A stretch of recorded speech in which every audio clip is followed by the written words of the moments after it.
Naitwa Roslyn Matthew Masamu, ni mfanyakazi wa chuo cha elimu ya biashara CBE campus ya Dar es Salaam.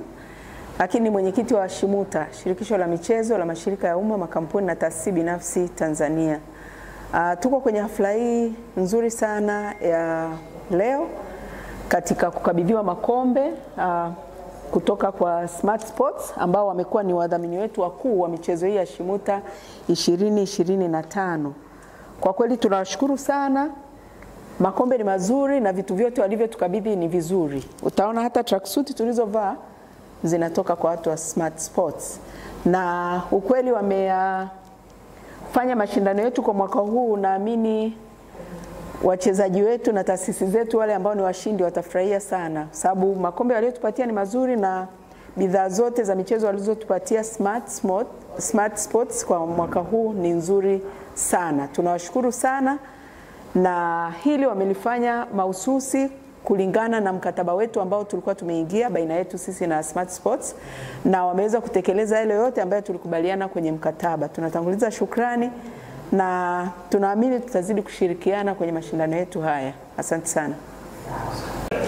Kwa jina naitwa George Kuganda, ni mkurugenzi wa kampuni ya Smart Sports ambao ni wadhamini wa michezo hii au mashindano ya SHIMUTA 2025 ambayo yamefanyika hapa jijini Morogoro.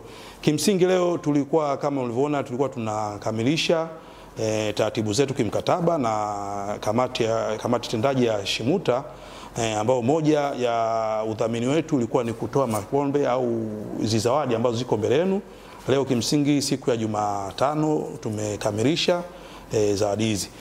Sina mengi sana kuongea, ni kwamba mengi tulishaongea katika kimkataba katika mashindano haya, ila nawapongeza sana kamati shiriki ya kamati ya tendaji ya SHIMUTA kwa jinsi walivyoendesha mashindano yao mpaka hivi leo, na nawaahidi kwamba kwa siku nyingine tutashirikiana vizuri katika misimu ujao. Huu ni mwanzo kama nilivyosema awali katika makabidhiano yetu ya mwanzo katika udhamini wetu, lakini kwa taasisi yetu ambao ni wauzaji na wasambazaji wa vifaa vya michezo ambao iko jijini Dar es Salaam ya Smart Sports, nasema sana asante kwa ushirikiano uliotupa kamati hii mpaka kufikia hapa tulivyo. Lingine ni kwamba napenda kupanua wigo katika taasisi nyingine ambazo zimeshiriki kwa mmoja nyingine katika mashindano ambao watashiriki katika msimu ujao. Wanakaribishwa katika duka letu au ofisi yetu kwa jijini Dar es Salaam pale. Wanakuja kupata vitu ambavyo vilivyo bora kama alivyosema mwenyekiti hapa, vina ubora kama unavyoviona, ni vitu tofauti kabisa katika mashindano ambayo yalisha kufanyika siku za nyuma katika mashindano yote, na diriki kuzungumza hivyo. Kwa karibuni sana pale Dar es Salaam taasisi ya Smart Sports, mtafika tena kwa bei rahisi kabisa, bei elekezi ambao najua mtaenjoy, mtafurahia huduma zetu.